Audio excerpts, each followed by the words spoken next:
of the Republic of South Africa.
My president, my cupcake.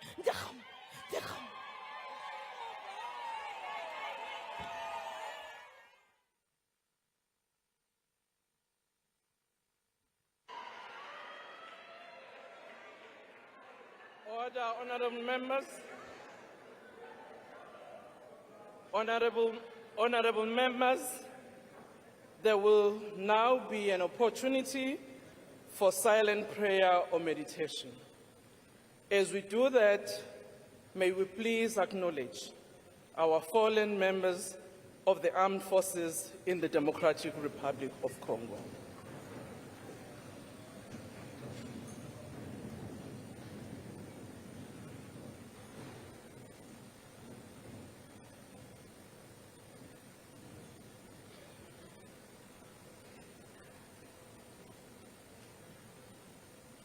Thank you, and please be seated.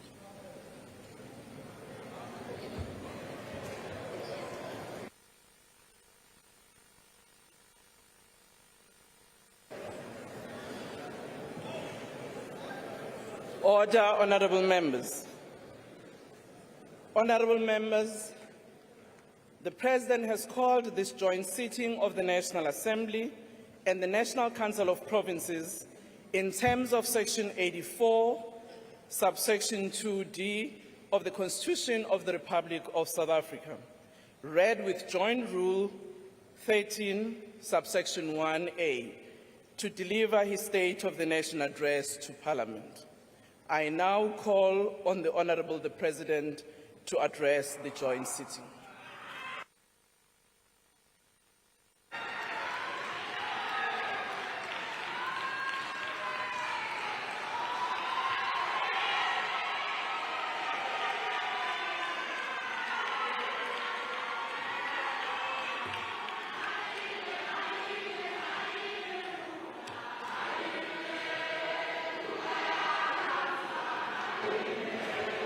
Order, honourable members. Order, honourable members. Can we please take our seats? Honourable members. Honourable members, can we please take your seat and allow the President to address the House and the nation?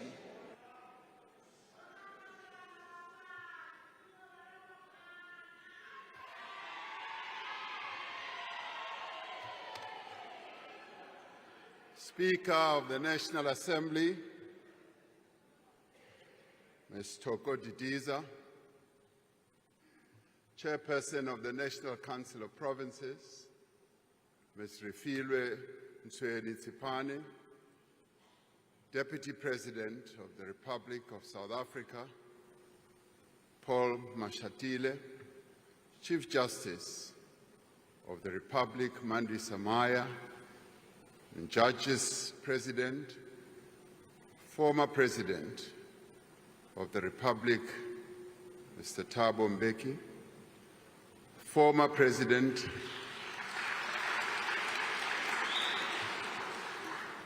Kgalema Motlanthe, former Deputy President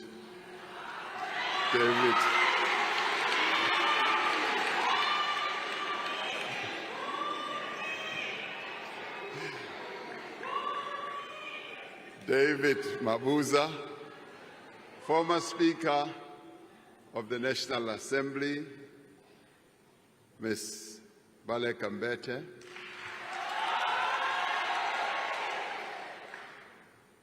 former Deputy Speaker of the National Assembly, Mr. Lichisa Tsinodi,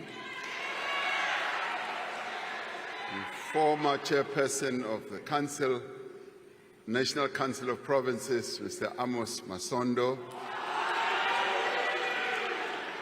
Mayor of the City of Cape Town, Mr. Gordon Hill-Lewis, Dean of the Diplomatic Corps, regional deans, and heads of missions, members of Parliament, and fellow South Africans. We gather here as we mourn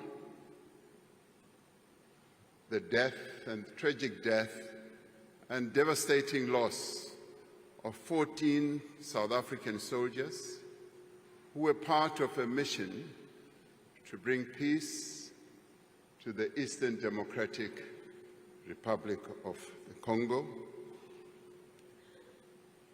We pay tribute and bow our heads to Staff Sergeant William Eddie Ola, Staff Sergeant Molahlehi Ishmael Molahlehi, Staff Sergeant Shahlane Theophilus Siepe, Corporal Matume Justice Malisa, Corporal Renae Nemabulani, Lance Bombardier Itumeleng MacDonald Mureo, Lance Corporal Tseke Moffat Molapo, Lance Corporal Metsi Stensley Raswiswi, Rifleman Sibatane Richard Chokwe, Rifleman Derek Maluleke, Rifleman Sidiso Andres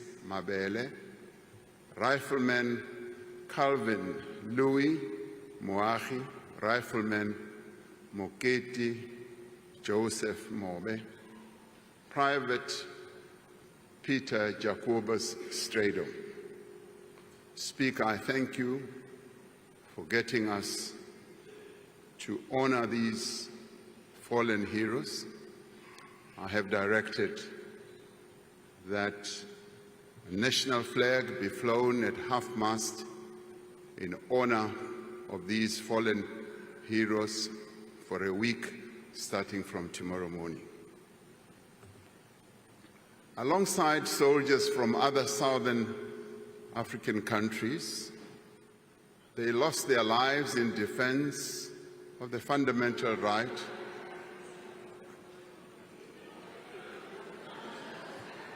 of the Congolese people to live in peace and security.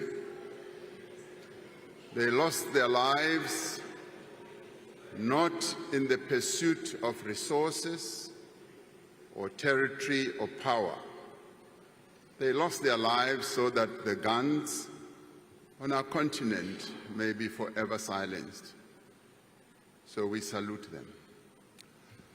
My fellow South Africans, this State of the Nation address is taking place as we celebrate 70 years since the adoption of the Freedom Charter at the Congress of the People in Kliptown in 1955.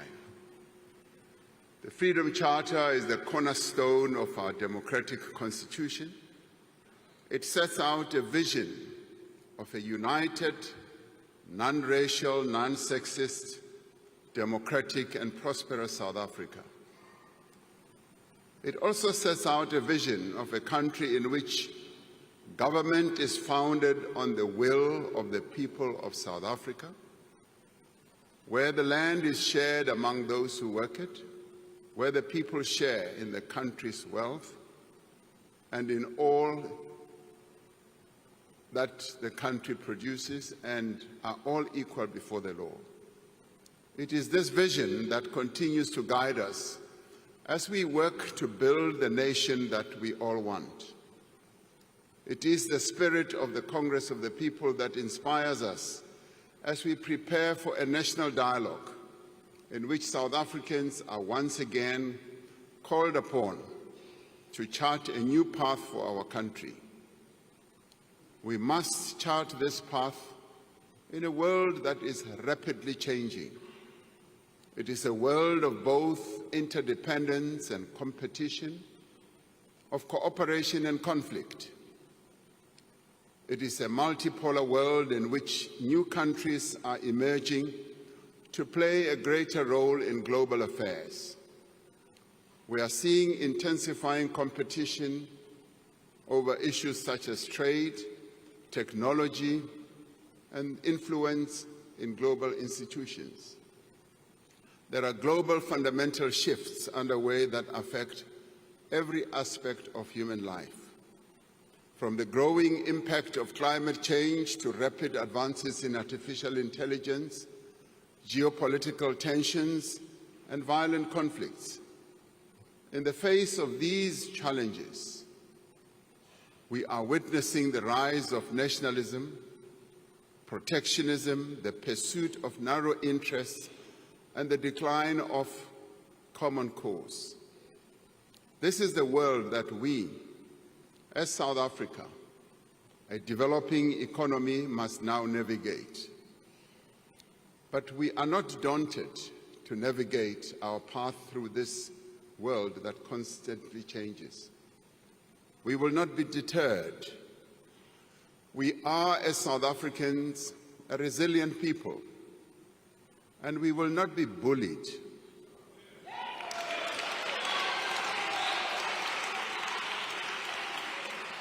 We will stand together as a united nation, and we will speak with one voice in defense of our national interests, our sovereignty, and our constitutional democracy. By standing true to our values, by harnessing our unique strengths and endowments, and by forging a common purpose, we can turn these trying circumstances to our advantage and propel our country forward. As South Africans, we stand for peace and justice. We stand for equality and solidarity. We stand for a non-racial future, and we stand for democracy and tolerance as well as compassion. We stand for equal rights for women, for persons with disability, and for members of the LGBTQIA+ community. We stand for our shared humanity, not for the survival of the fittest. So this evening, let us speak of the nation that we want. Let us speak of the future that we want to build. Let us speak of the work that we as South Africans must do, and the work that we are doing to build that nation and to build that future. We want a nation united in its diversity. At many difficult moments in our past, we found strength in working together towards a common goal.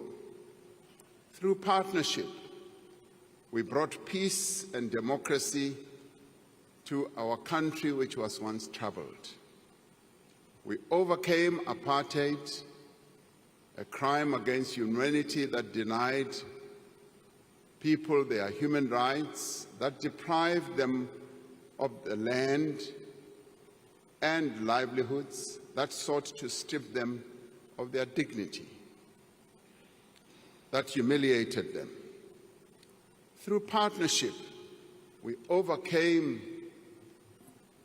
a devastating pandemic and rebuilt our country in the wake of state capture as well. Together, we have built durable institutions that support our democracy, that protect our fundamental rights and promote the well-being of South Africans. We have built meaningful partnerships between government and business and labor and civil society and other social partners to drive growth and development. These stand as models of cooperation for the rest of the world. South Africans are continuing to work together to confront our country's challenges and build a nation that works for all. Guided by the wishes of the people as expressed in last year's elections, we have formed a government of national unity to give expression to our culture of cooperation. As political parties, we have set aside our differences and agreed to work together for the good of all South Africans. In the last week, we have adopted the Medium-Term Development Plan, which sets out a clear and ambitious program for the next 5 years. The actions contained in the Medium-Term Development Plan will advance our 3 strategic priorities. Firstly, to drive inclusive growth and job creation. Secondly, to reduce poverty and tackle the high cost of living. And thirdly, to build a capable, ethical, and developmental state. Our most urgent task is to grow our economy so that we can create jobs, reduce poverty, and improve the lives of South Africans. To undertake this task, we need a government that works for the people. We need a state that is capable, competent, underpinned by a professional public service.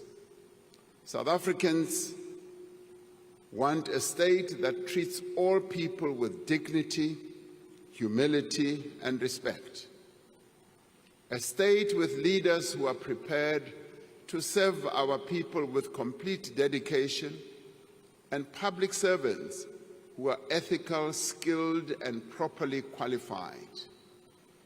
To achieve these objectives, we are strengthening the role of the Public Service Commission in the appointment of key people who direct the affairs of our state, such as Directors General, Deputy Directors General, Chief Executive Officers of SOEs and board members and other senior positions. We will introduce a graduate recruitment scheme so that we may attract the best and the brightest in the public service. A capable state must start where our people live and work. In many cities and towns across our country, roads are not maintained. Water and electricity supply is often disrupted. Refuse is not collected, and sewage runs in the streets. In part, this has happened because many municipalities lack the technical skills and resources required to meet our people's needs. Many municipalities have not reinvested the revenue they earn or collect from these services into the upkeep of infrastructure. Starting this year, we will work with our municipalities to establish professionally managed ring-fenced utilities for water and electricity services to ensure that there is adequate investment and maintenance. Many of the challenges in municipalities also arise from the design of our local government system. We will therefore undertake extensive consultation to develop an updated white paper on local government to outline a modern and fit-for-purpose local government system. We will also review the funding model for municipalities. We will do so because many of our municipalities truly do not have a viable and sustainable revenue base. We will work with traditional leaders in the implementation of local development programs. We will also seek to work with our traditional leaders in ensuring that they continue their own work as we give them the recognition as the natural and indigenous leaders of our people. We will expand our support to municipalities that require assistance, drawing on the lessons of the Presidential eThekwini Working Group. We are seeing great progress in eThekwini as we implement the district development model, which enables all key role players, as in government, business, labor, and community-based organizations, to work together. As we work to reform the public service and build the capability of the state, we will harness technology to transform the way government works. We will invest in digital public infrastructure to give South Africans access to government services anytime, anywhere, through a relaunched government gov.za platform. At the heart of this transformation will be the implementation of a digital identity system.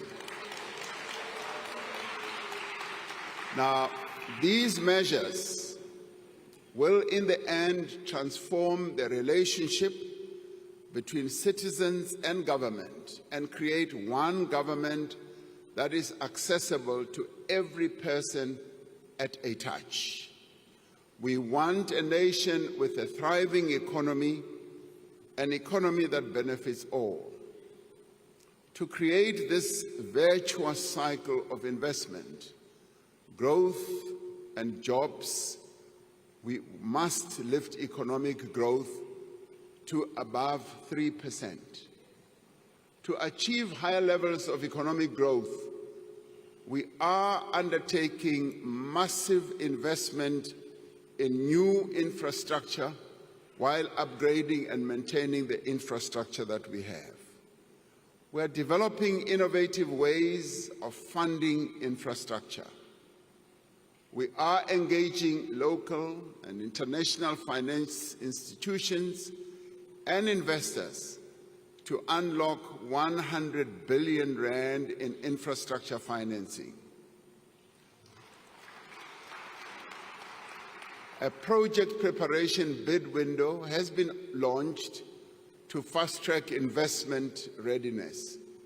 This includes revised regulations for public-private partnerships, which will unlock private sector expertise and funds.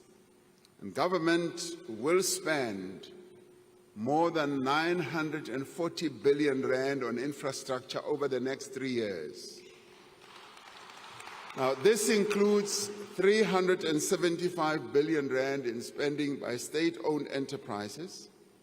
This funding will revitalize our roads and bridges, It will build dams and waterways. It will modernize our ports and airports and also power our economy.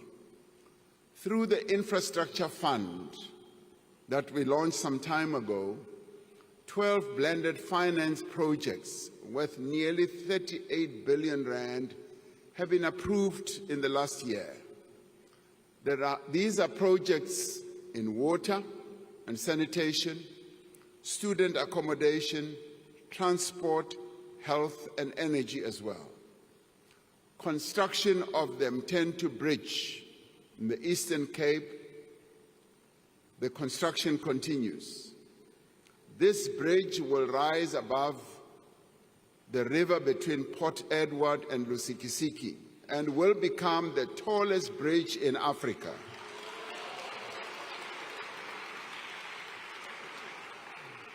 The Podihadi Dam in Lesotho will feed 490 million cubic liters of water a year from the Lesotho highlands into the Vaal River system, securing water supply to several provinces for years to come.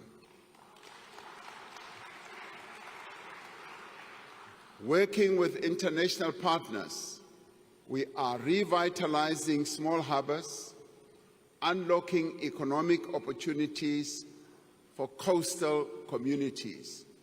We're also looking very closely at the harbor that we will build in the Northern Cape, in Bochubai, because that is going to be a game changer for the Northern Cape.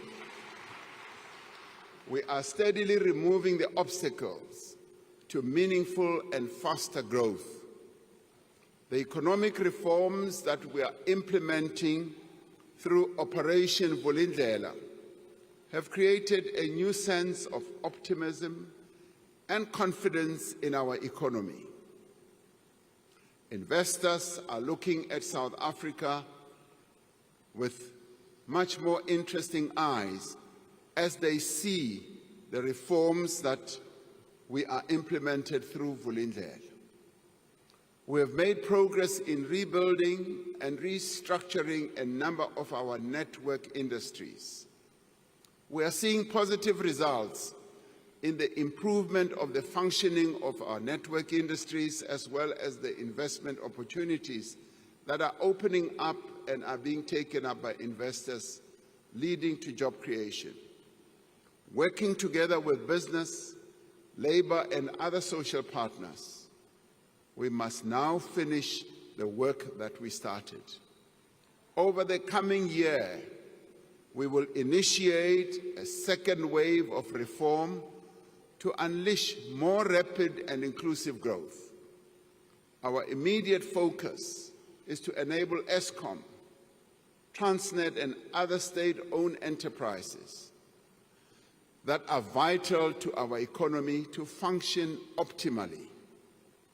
We are repositioning these entities to provide world-class infrastructure while enabling competition in operations, whether in electricity generation, freight, rail, or port terminals. We continue with the fundamental reform of our state-owned enterprises to ensure that they can effectively fulfill their social and economic mandates.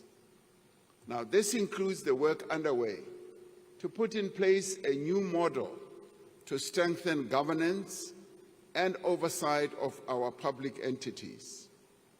We will ensure public ownership of strategic infrastructure for public benefit while finding innovative ways to attract private investment, to improve services and to ensure public revenue can be focused on the provision of public services. We are in the process of establishing a dedicated SOE reform unit to coordinate this work. The measures we have implemented through the Energy Action Plan have reduced the severity and frequency of load shedding with more than 300 days without load shedding since March 2024. Now, while the return of load shedding for 2 days last week was a reminder that our energy supply is still constrained, we remain on a very positive trajectory, whether people like it or not. We now need to put the risk of load shedding behind us once and for all. And the Minister of Electricity will speak about it in about 2 weeks or so when he presents to Parliament. We need to put that once and for all behind us by completing the reform of our energy system to ensure long-term energy security. The Electricity Regulation Amendment Act, which came into effect on the 1st of January, marks the beginning of a new era in our energy architecture. This year, we will put in place the building blocks of a competitive electricity market. Over time, this will allow multiple electricity generation entities to emerge and to compete. We will mobilize private sector investment in our transmission network to connect more renewable energy to the grid. The Minister will tell us that we still need to install 14,000 kilometers of transmission lines. We therefore need to mobilize finance from a number of sources to enable this to happen. As we reform our energy system, we are continuing to build successful multilateral partnerships in the global effort to halt the devastating impact of climate change. Our just energy transition is gaining momentum. Over $13 billion have been pledged by the international community, and significant private capital is being invested locally. We are determined to meet our carbon reduction commitments and will do so at a pace and at a scale that our country can afford.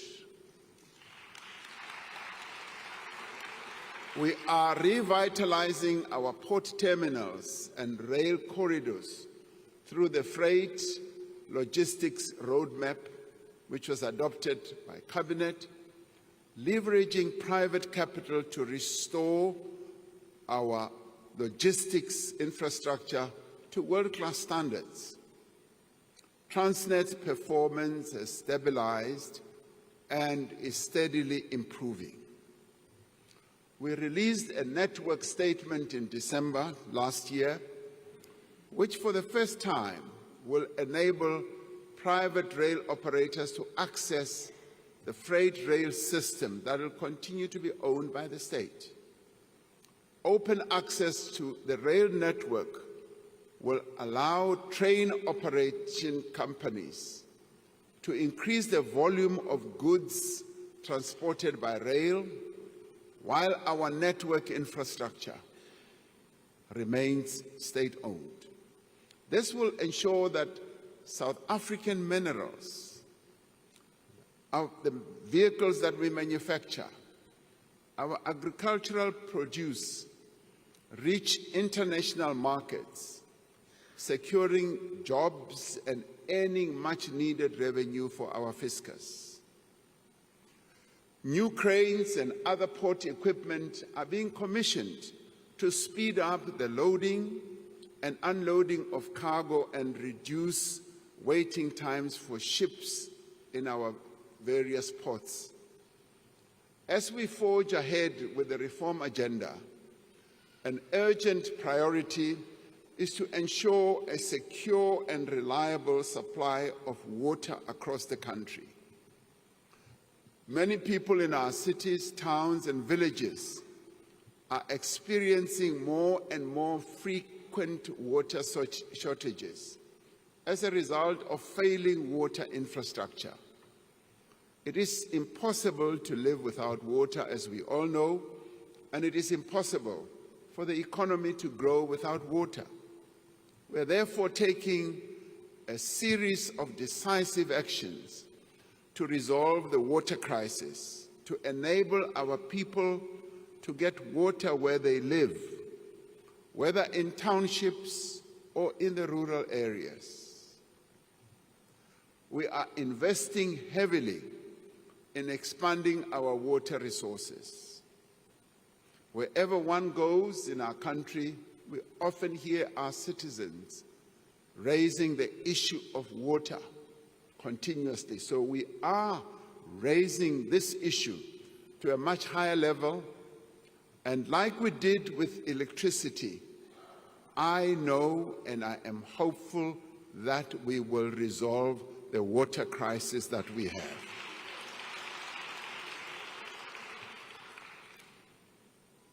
Loko famba uya atindaweni to tala u kuma ku ri vakhegulu va rila hi yona mhaka leyi ya mati.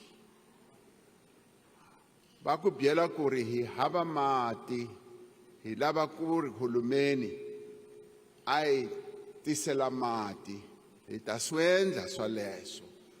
Hi lava ku ri mi tiva kahle laha mi nga tshama kona ku ri mati a ta va kona, hi ta wa tisa mi wa kuma.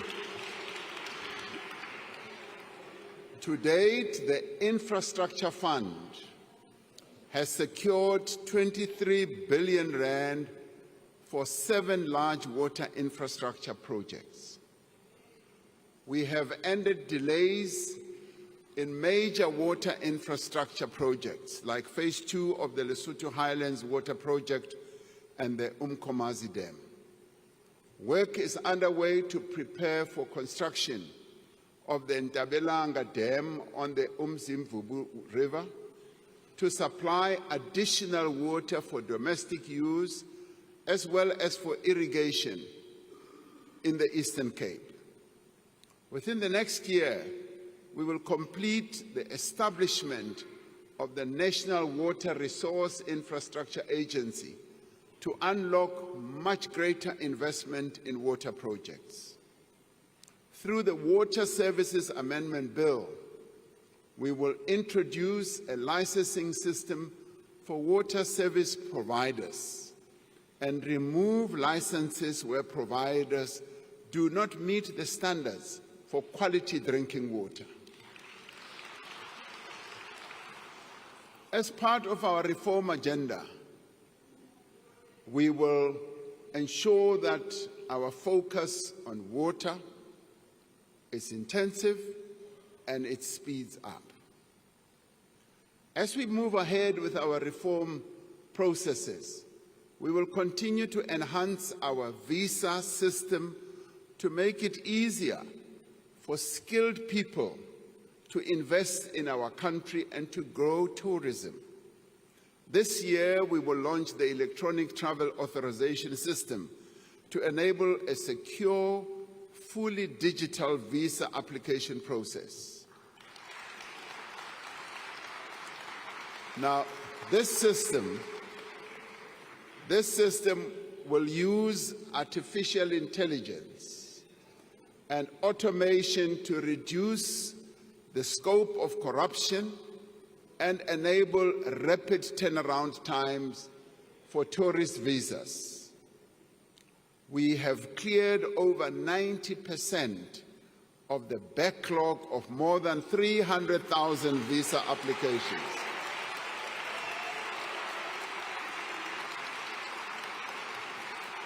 Now, in many ways, these changes that are underway, these reforms that we're implementing, send a very strong message that South Africa is indeed open for business and tourism. As we open for tourism, the Chinese market, the Indian market, the market in the Middle East, the market in Europe and all over are waiting to come as tourists to our country. We want a nation in which prosperity and opportunity is shared by all. For many decades, our economy has been held back by the exclusion of the vast majority of South Africa's people. Black South Africans were deprived of land, of capital, of skills, and of opportunities. Our economy was starved of the potential that it has. And this is why we need to transform our economy and to make it more inclusive. That is why our focus is on empowering our people, on empowering women and persons with disabilities, because they were deliberately excluded from playing a role in the economy of their own country. And we will set up a transformation fund worth 20 billion rand a year over the next 5 years to fund Black-owned and small business enterprises. We will fast-track the regulations of the Public Procurement Act to ensure that businesses that are owned by women, by young people, and persons with disabilities receive equitable opportunities in government contracts. And we have started and will continue to train women entrepreneurs to enable them to compete for government tenders. In November last year, we launched the National Skills Fund Disabilities Program. In its first phase, this transformative initiative will empower over 10,000 persons with disabilities through tailoring training for them and through ensuring that they get stipends and specialized tools. This part of the work we must undertake as business, as government and labor and civil society to enable people with disabilities to play an important role in the economy of our country. For far too long, they've been relegated to the back rooms of everything. Through these programs, we are not only righting a grave historical wrong, we are unleashing the potential of our economy for sustained growth. We want a nation where there is work for all, where every person can earn a decent living and realize their potential, where the rights of workers are protected and working conditions are improved, where women and men receive equal pay for work of equal value. We need to ensure that growth creates jobs for all, and especially for young people. The success of the presidential employment stimulus shows how public employment programs can create meaningful work that generates a wider benefit and contributes to sustainable employment. The employment stimulus that we introduced during the COVID period has created almost 2.2 million work and livelihood opportunities through innovative models that provide high-quality work to participants. The Social Employment Fund has created over 80,000 jobs this year. It has supported more than 12,000 participants to enter entrepreneurial activities. During the past year, young people secured 235,000 work opportunities through the National Pathway Management Network. And this is underpinned by the SA Youth Mobi platform. We now need to build on these innovative programs to create jobs for young people at ever greater scale. And to create jobs, we must leverage our unique strengths as well as our unrealized potential to build the industries of the future, as in green manufacturing, renewable energy, electrical vehicles, and the digital economy that is also driven by artificial intelligence. This year, we will finalize a modernized and comprehensive industrial policy that drives economic growth. We will achieve this ambition by focusing on the opportunities in localization, diversification, digitization, and decarbonization.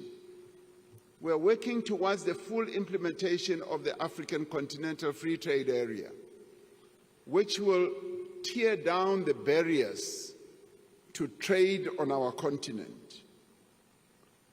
As the most industrialized economy on the African continent, we are positioning ourselves to be at the center of this new growing market. We are harnessing the sun and the wind to make our country a leader in renewable energy and green manufacturing. With an abundance of cheap green energy, we can produce products that are competitive anywhere in the world and create hundreds of thousands of new jobs in this process. We are making sustainable use of the rich abundance of the South African earth by supporting our farmers, improving our logistics network and rural supply chains, and opening new export markets for products that we grow or produce. We can significantly expand our agricultural sector. We want South Africa to be leading in the commercial production of products such as hemp and cannabis, a product that is so well known in the Eastern Cape and KZN, a product that our forebears have produced for generations and generations. We can add modern value to it and bring it to the shelves of the entire world. We are breathing new life into the mining industry, which remains one of our most important and valuable endowments. I often say that mining was the bedrock on which our economy was built, and it continues to be a sunrise industry. We are on track to implement a new, modern, and transparent mining rights system this year, which will unlock investment in exploration and production. We will put in place an enabling policy as well as a regulatory framework for critical minerals. By beneficiating these minerals here in South Africa, we can make use of the extraordinary wealth that lies beneath our soil for the benefit of our people. Even more valuable than our natural resources are the diversity, the energy, and the talent of the people of this country. The services sector is now the largest part of our economy, ranging from financial services to retail, hospitality, tourism, and the burgeoning in creative industry. The tourism sector is growing rapidly, with close on to 9 million tourists having visited our country last year. One of the attractive sites in our country, which we want to see growing more and more, is Robben Island. I visited Robben Island on the 8th of January. And I got to hear that in a year they are now going to receive 300,000. They want to grow it to 500,000 visitors in a year. And most of these visitors are South Africans. So we will grow tourism through our visa reforms, through increasing the number of flights to key destinations, and through the marketing of our country as the best country to visit in the world. And we have also seen strong growth in digital services, as well as business process outsourcing, as well as data centers. As the need for data grows in the world, our country is seen as a reservoir of having data centers. And this is continuing to create jobs for young people. To support this growth, we are investing in skills development for the industries of the future. The Jobs Boost Fund has pioneered a new model that links funding for skills in demand for the successful placement and particularly employment of young people. We are expanding our support for small and medium enterprises and for the informal economy, which sustains millions of jobs as well as livelihoods across our country. This includes streamlining funding for small businesses, unlocking venture capital for high-growth startups, and developing a regulatory environment that enables rather than restricts informal enterprises. To build an innovative economy, the Department of Science and Technology and Innovation will establish an innovation fund to provide venture capital to tech startups that emerge from our higher education institutions. We are calling on business to use the SA Youth Mobi platform, which currently has some 4.5 million young people registered for their hiring purposes. We're calling on business to support the Youth Employment Service to scale up workplace experience opportunities over the coming year. We want a nation where no one goes hungry. For 30 years, since the dawn of democracy, we have worked together to reduce poverty. Today, our country spends around 60% of our national budget on the social wage,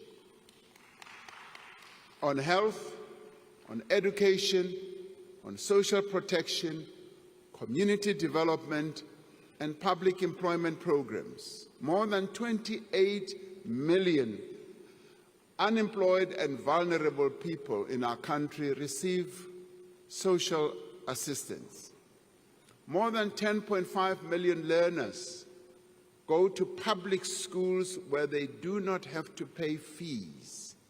Last year, over 900,000 students from poor working-class backgrounds and poor families and working-class backgrounds received funding to study at universities and colleges.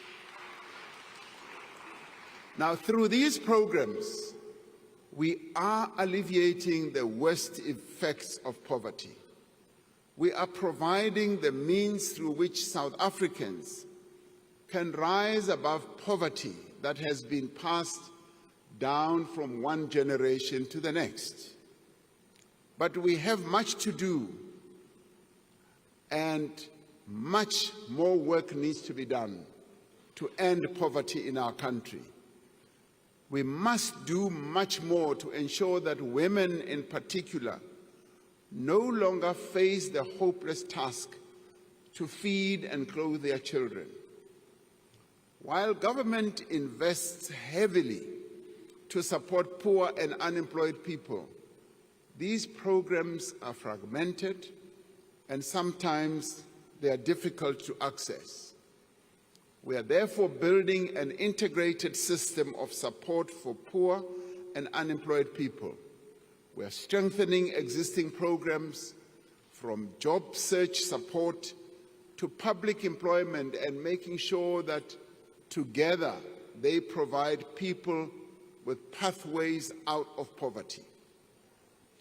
Rather than expecting those in need to approach several government agencies separately, a citizen should be able to go to one place to receive all the support that they need. To protect the gains that we have made since 1994 in advancing children's rights, we will adopt the National Strategy to Accelerate Action for Children, which focuses on 10 key priorities, including poverty reduction, child protection, and addressing malnutrition. The Social Relief Distress Grant is an essential mechanism for alleviating extreme poverty. We will use this grant as a basis for the introduction of a more sustainable form of income support for unemployed people. Now, central to our efforts to end poverty and to develop our economy is to provide decent, quality education to every South African. We are immensely proud of the achievements of the matric class of 2024.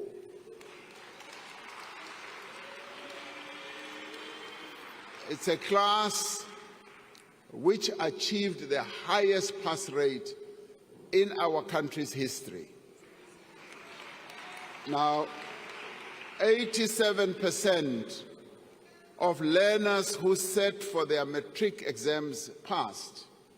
For the first time in the history of our country, nearly half of these learners achieved bachelor pass. Nothing can diminish, frankly, nothing can diminish our pride in the hard work of these learners and the steady support of their teachers, parents, and broader community. And let us give them a big round of applause.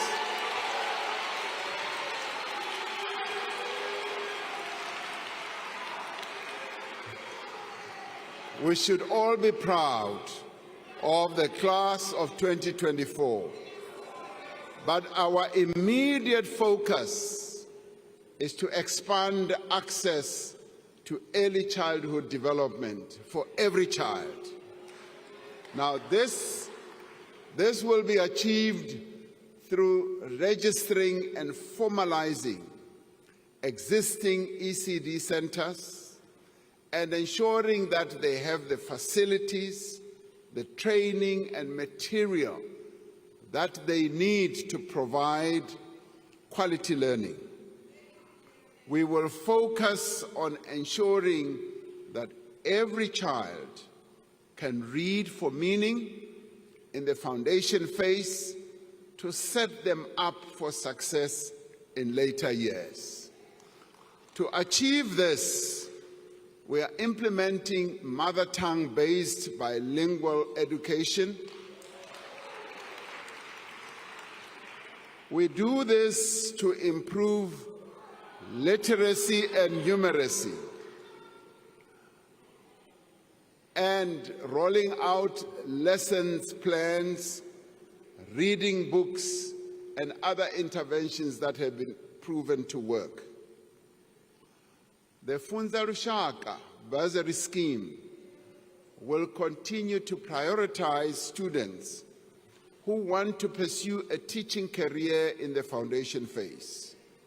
Last year, we signed the Basic Education Laws Amendment Act, which was passed by this Parliament.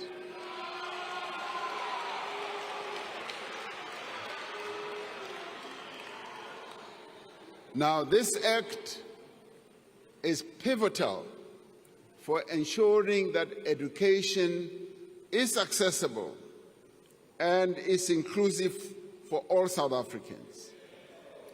This year, the Minister of Basic Education will introduce national policy, the norms and the standards and regulations to empower all partners in the basic education field to support the implementation of the Act.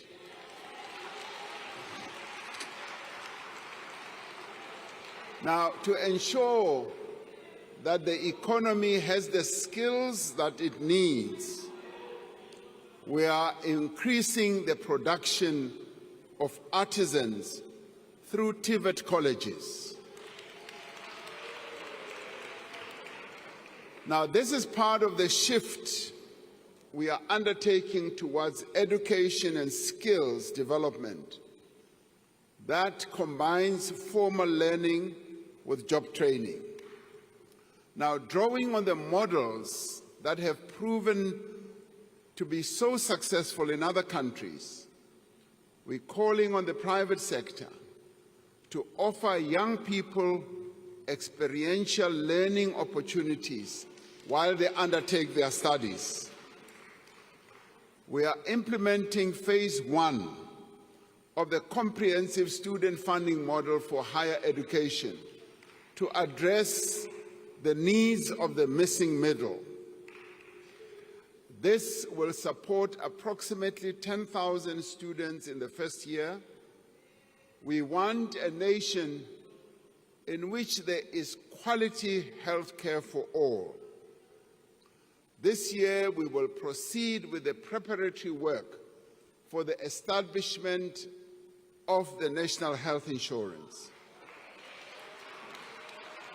Now, this includes developing the first phase of a single electronic health record system, the preparatory work to establish the ministerial advisory committees on the health technologies and healthcare benefits, and an accreditation framework for health service providers. The NHI will reduce inequalities in healthcare by ensuring that everyone gets fair medical treatment. Now, the NHI will save many lives by providing a package of services that include, for example, even more especially, maternal and newborn care and services also for people living with HIV, those with TB, and those suffering from non-communicable diseases such as heart disease, cancer, and diabetes. Our most immediate priority is to strengthen the health system and improve the quality of care. A vital part of this is the modernization, the improvement, and the maintenance of existing health facilities and the construction of new hospitals and clinics. A number of hospitals are under construction or are undergoing revitalization. Now, these include the Limpopo Central Hospital, the Siloam District Hospital in Limpopo, the Tlhabeng Regional Hospital in the Free State, the Bambisana District Hospital, Zitulele District Hospital in the Eastern Cape, and the Buphelong Psychiatric Hospital in Northwest. Now, our projects, rather other projects, are at various stages of design and development. Now, this includes the replacement of 3 existing new central hospitals, 5 new district hospitals, 5 community health centers, and a new psychiatric hospital.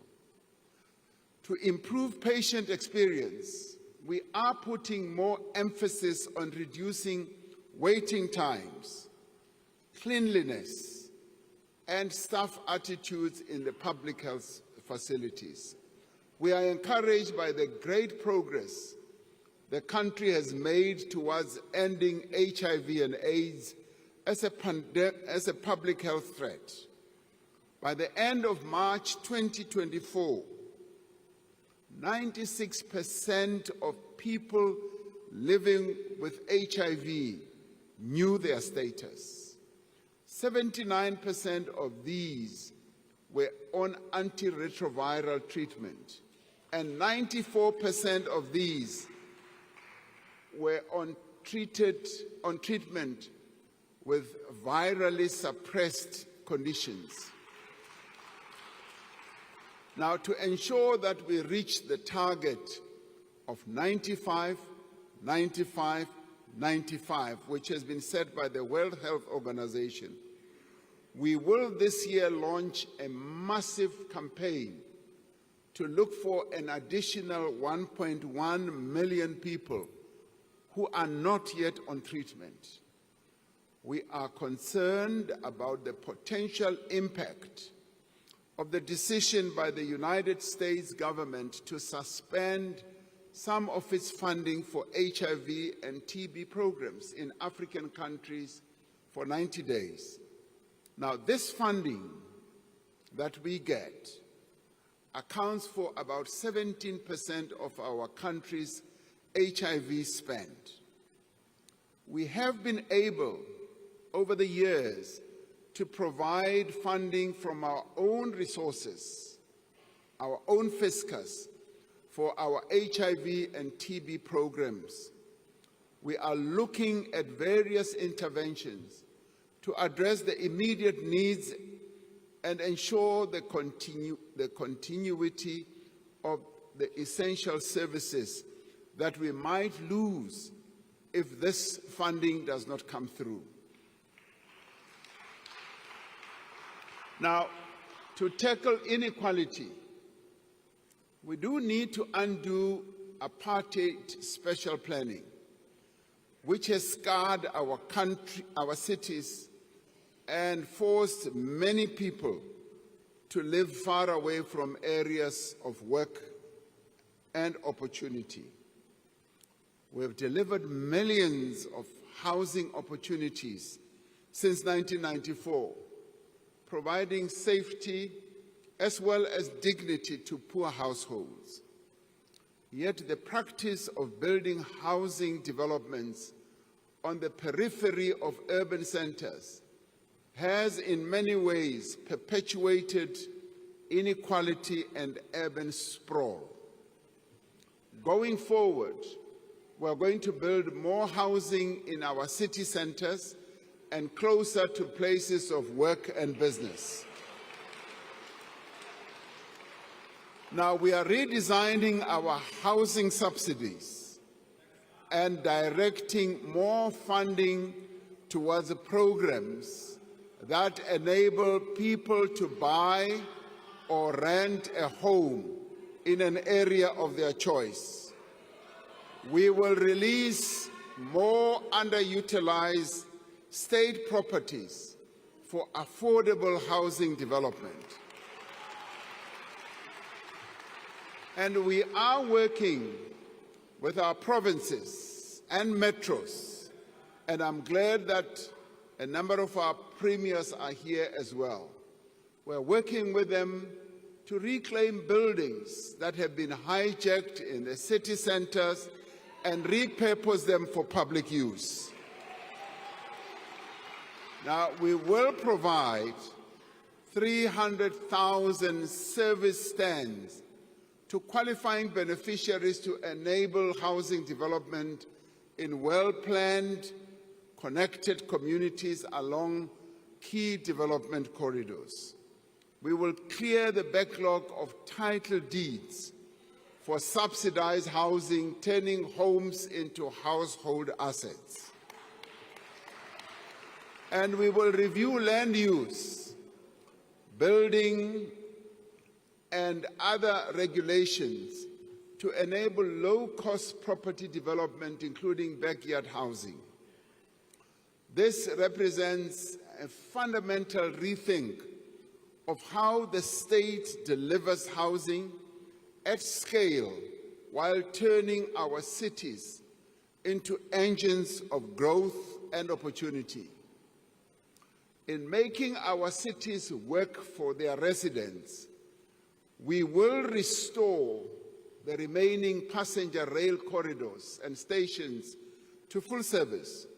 More than 80% of passenger rail corridors have been returned to service.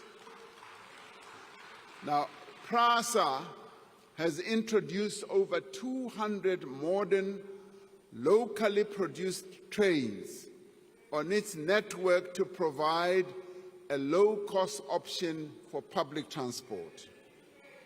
Over the next 5 years, we will restore PRASA's signaling system so that we can put all our new trains to work and commuters can be assured that they can reach work safely, affordably, and on time. Now, we also want a nation in which everyone is safe. The police continue to work with other law enforcement agencies to dismantle organized crime syndicates and combat financial and violent crimes. The South African police has partnered with the metropolitan municipalities and continues to work with communities to fight crime in the priority provinces where crime is particularly high. Now, we are intensifying Operation Shanela. Shanela has been successful in arresting suspects, recovering firearms, and seizing stolen vehicles. And we must continue to tackle the scourge of gun violence that has continued to plague our society for decades. I have asked the Minister and the National Commissioner of Police to prioritize reducing gun-related crime and violence. Now, this includes preventing the diversion of firearms into the illicit market and recovering illegal firearms in circulation. We know from international evidence and our own experience that this is the most effective way to reduce overall violent crime. The detective service, which is crucial to solving cases, will expand by 4,000 personnel through the internal recruitment processes. And we are working on adopting surveillance, analytics, and smart policing solutions for modern law enforcement. We have seen the value of technology in fighting crime, and a number of countries that have opted to utilizing technology have made great progress. And by utilizing artificial intelligence in its fraud risk detection and verification work, SARS has prevented the leakage of over 95 billion rand in impermissible refunds. It has recovered 20 billion in revenue and dismantled an illicit tobacco and gold scheme. We continue to work across society to end the violence that is perpetrated against women. We have promulgated the National Council on Gender-Based Violence and Femicide Act, establishing a national structure to oversee a coordinated response to this crisis. We will ensure that the Council is fully functional and properly resourced.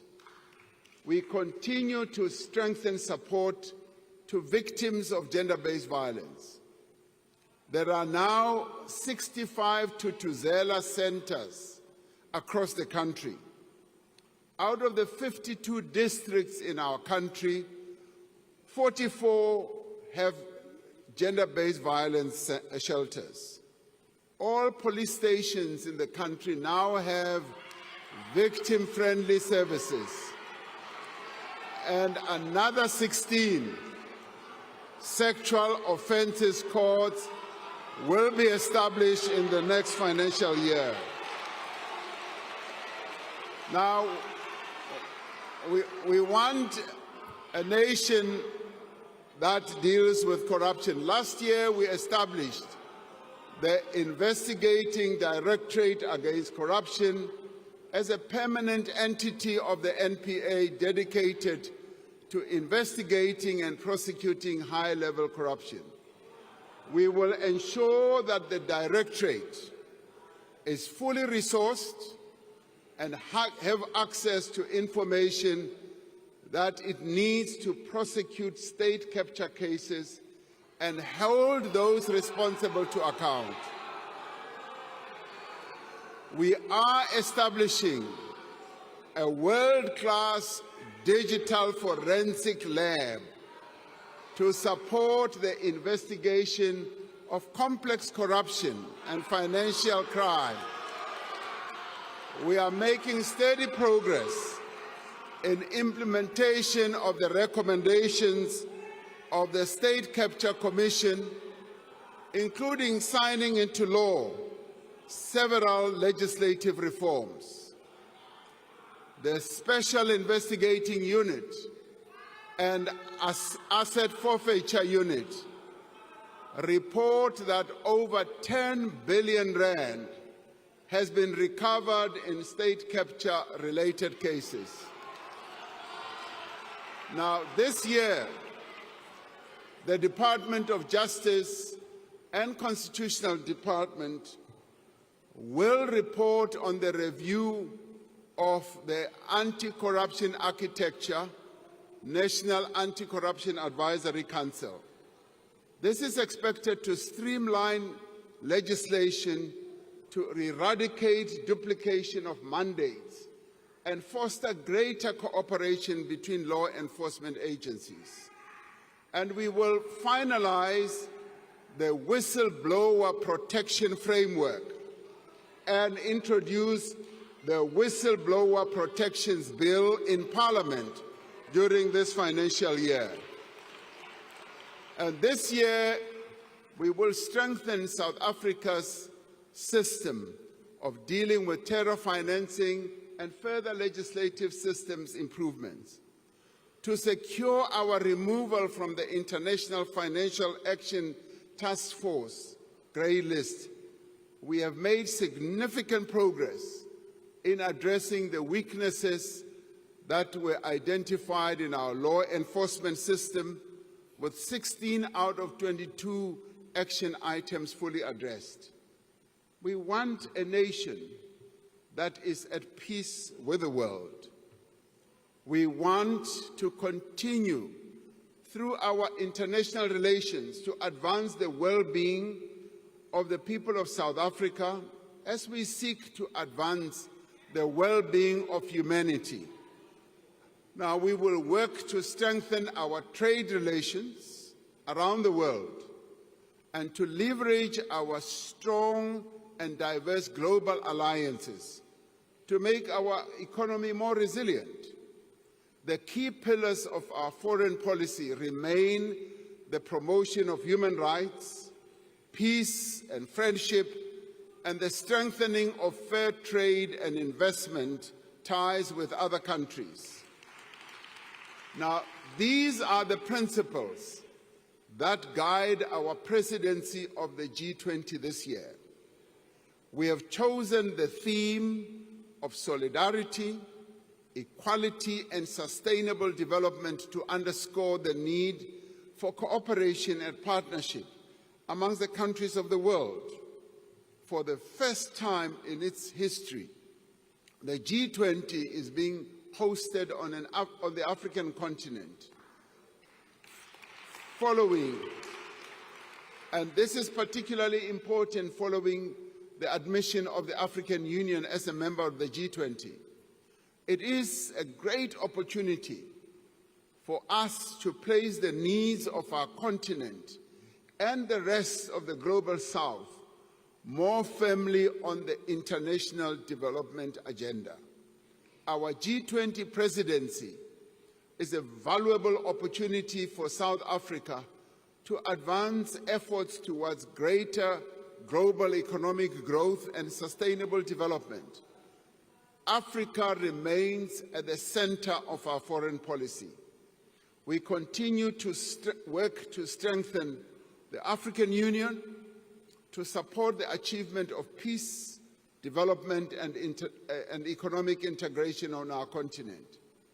We know that our future prosperity is intricately linked and bound to the prosperity of the African continent. For South Africa to thrive, we must ensure that Africa does indeed thrive as well. And we must silence the guns on our continent. Now, since the advent of democracy, we've been instrumental in restoring stability in countries such as Côte d'Ivoire, Burundi, South Sudan, Lesotho. More recently, we've been part of the SADC peacekeeping mission in Mozambique that has brought relative calm and stability to the Cabo Delgado province. The presence of South African peacekeepers in the eastern DRC is testament to our continued commitment to peaceful resolution of one of the world's most intractable conflicts that has gone on for years and that has cost millions of lives and displaced many people. Now, we call on all parties to embrace the current diplomatic efforts to find a peaceful resolution, including honoring the Luanda process. We will attend the joint summit between SADC and the East African Community scheduled to take place in Tanzania this weekend, where we will reiterate our call for a ceasefire and a resumption of talks to find a just and enduring solution, and we will make sure that our boys, our soldiers do come back home. We have always believed that the freedom that we won and the international solidarity from which we benefited does impose a duty on us to support the struggles of those who continue to experience colonialism and oppression.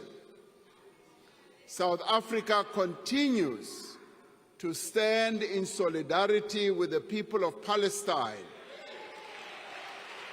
who have endured decades of illegal occupation and are now experiencing indescribable suffering. and South Africa has acted in accordance with its obligations under the Genocide Convention by instituting proceedings against Israel in the International Court of Justice. We are fully committed to the articles of the United Nations, including the principles that all members should settle their international disputes by peaceful means. We support the principle of respect of the territorial integrity and sovereignty of all states and peoples. We continue to participate in the different peace processes seeking to bring about a just and lasting peace in Ukraine. South African delegations have been instrumental in developing a framework for negotiations towards a just peace in Ukraine based on the UN Charter and international law. Our country continues to advance its agenda of cooperation and multilateralism through its membership of the United Nations, the African Union, the Non-Aligned Movement, BRICS, and a number of other international bodies. As humanity confronts unprecedented challenges, we are determined that a reformed and representative United Nations must be at the center of global affairs, and we will continue to push for progress on the reform of the UN Security Council to be a more inclusive, more effective body that is able to ensure peace and security. And we will work to ensure that the needs of the people of the world are advanced. And the work that we do and what we stand for does need to be explained to many key players, especially to our trading partners and the many countries and leaders that we interact with on the global stage. And with a view of explaining the positions that we have taken, and in particular, the objectives that we wish to achieve during our presidency of the G20, I have decided to send a delegation of government and other leaders to various capitals on our continent across the world. This delegation will interact with various key players on a variety of matters that affect South Africa's interests. I will direct that they leave as soon as possible to interact with various key players on our continent and in the world, so that our presidency of the G20 objectives can be well explained. All these things that we speak of are possible. As South Africans, we know the power of cooperation, of what is possible when people of different backgrounds, different races, cultures, languages, and ethnic groups and religions come together behind a shared objective. The formation of the Government of National Unity provides us with an opportunity to show once again that we can achieve what we can achieve by working together. And I call on all South Africans, united in our diversity, to come together in the national dialogue that we are going to have to define a vision for our country for the next 30 years. The national dialogue must be a place where everyone has a voice. It must be a place to find solutions that make a real difference in people's lives. The dialogue must reaffirm that each and every one of us has a role to play in building the nation that we want. We must therefore be builders and not people who seek to destroy the future of South Africans. While we may differ on many issues, we agree on one thing, that we need to build a better South Africa and improve the well-being of our people, and that we should do so not by sitting on the sidelines and shouting. We should be in the scrum working to develop the lives of our people. And so, as we enter the new era in the world and in our own country, let us speak of empathy, of compassion that we have for one another. Let us speak of the pride that we have of our country and all that we have achieved. Let us speak of the determination that won us freedom and drives us forward now to a better future.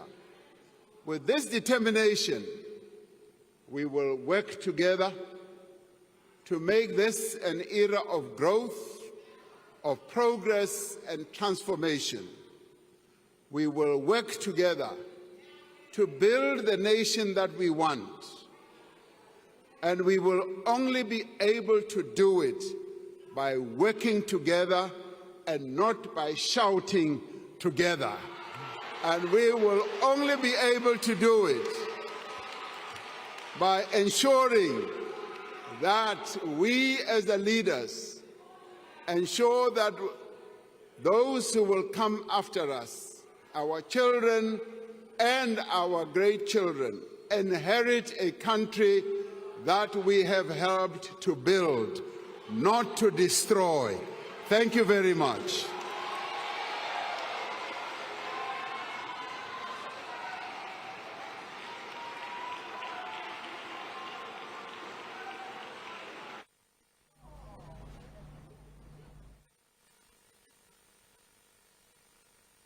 And I will have something quick, and then Sanusha quick.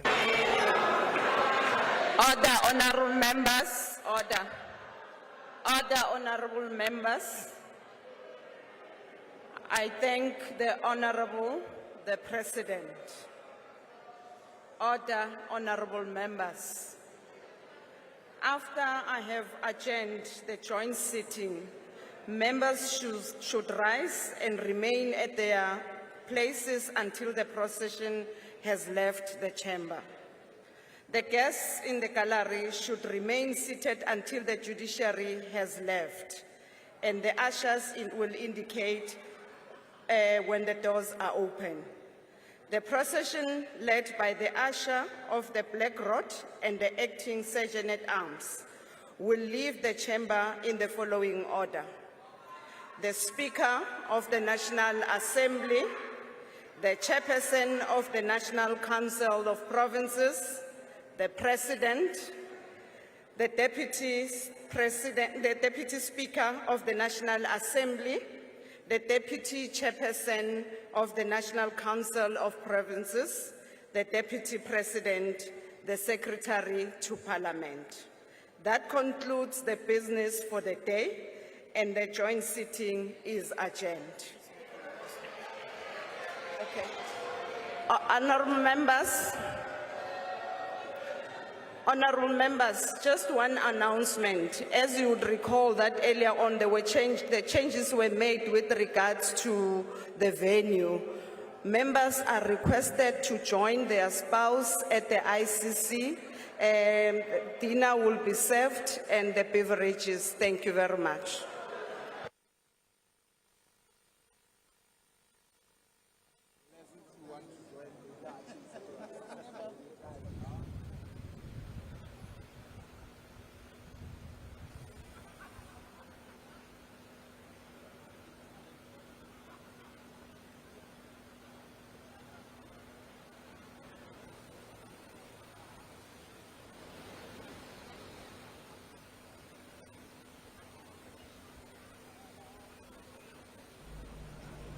Well, And the the SONA, beverages. the beverages. And the beverages. They're getting ready for the beverages now, and they're going to the ICC. That temporary marquee, that, you know, it looked like the They one that was